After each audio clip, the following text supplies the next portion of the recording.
आप सभी की बात सुनने के बाद आज मैं आपके सामने भारत की ओर से एक व्यापक ग्लोबल डेवलपमेंट कॉम्पैक्ट का प्रस्ताव रखना चाहता हूं।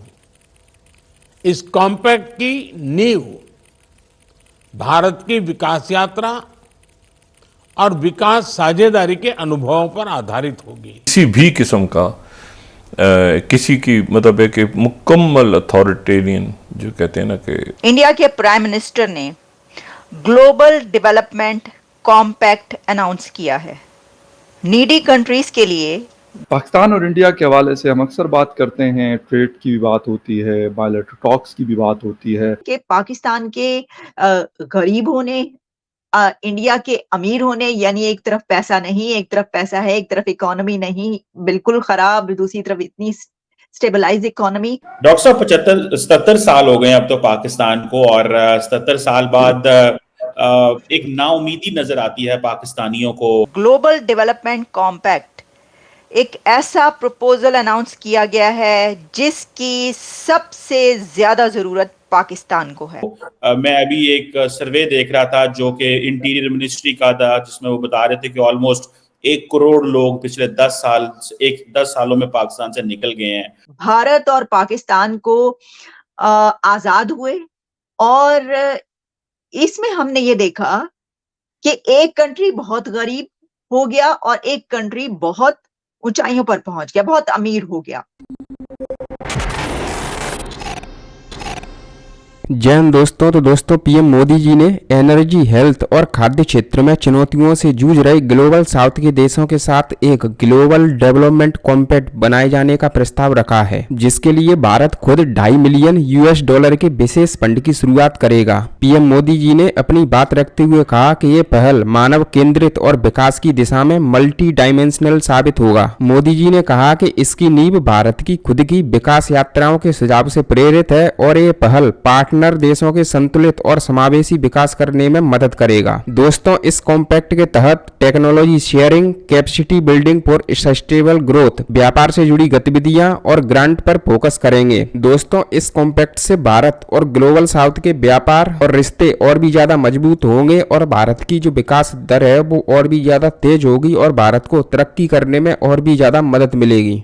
इसलिए दो ऐसी शख्सियात मेरे प्रोग्राम में शरीक हैं कि 78 इयर्स हो गए भारत और पाकिस्तान को आजाद हुए, और इसमें हमने ये देखा कि एक कंट्री बहुत गरीब हो गया और एक कंट्री बहुत ऊंचाइयों पर पहुंच गया, बहुत अमीर हो गया।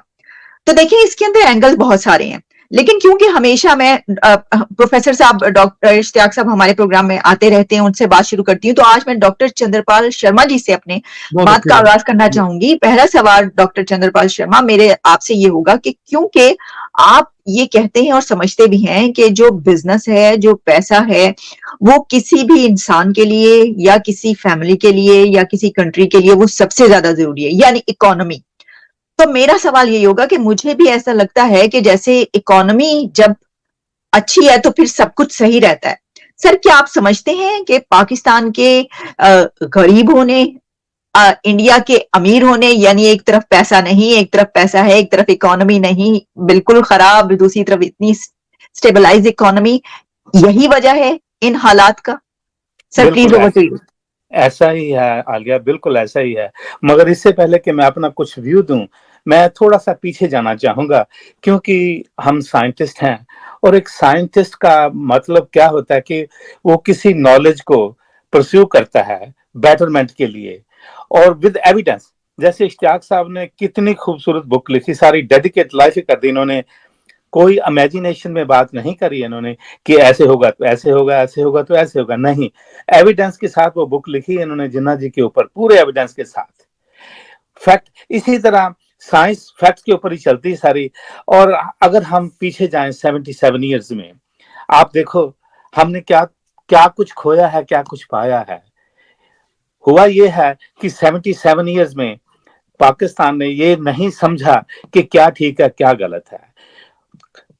आई रिमेम्बर 35 साल से इन्होंने एक अप्रोच थी कि 1000 कट्स के साथ इंडिया को हम घुटने टेकने पर मजबूर कर देंगे, मगर ऐसा नहीं हुआ। अब साइंस क्या, इस मामले में साइंस क्या कहती है कि आप बेटरमेंट अगर करनी है तो उसके लिए आपको कुछ एक्सपेरिमेंट करने होंगे। वो जो एक्सपेरिमेंट हम करते हैं ना, अगर आप देखते हो कोई काम नहीं चल रहा, ये एक सक्सेसफुल नहीं एक्सपेरिमेंट होता, तो आप नए एविडेंस के साथ नए आइडियाज लाते हैं कि ये शायद ये काम कर जाए।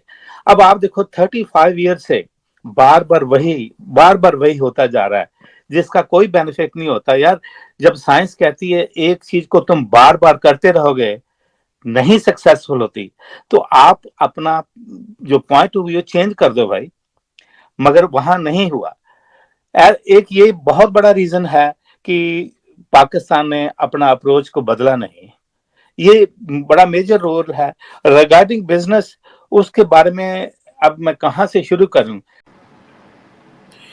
जी हेलो दोस्तों, मैं हूं कमर चीमा और दोस्तों जिस तरह कि आप देख रहे हैं मेरे साथ मौजूद है डॉक्टर नदीमुल हक साहब। डॉक्टर नदीमुल हक साहब जो है वो वाइस चांसलर हैं Pakistan institute of development economics के और बड़ा लंबा चौड़ा तजर्बा रखते हैं प्लानिंग कमीशन में काम करने का, IMF में काम करने का और रिफॉर्म्स के हवाले से बहुत ज्यादा कंट्रीब्यूशन है पाकिस्तान में इनकी। डॉक्टर साहब सबसे पहले तो आपके वक्त का बहुत शुक्रिया सर। थैंक यू जी, थैंक यू।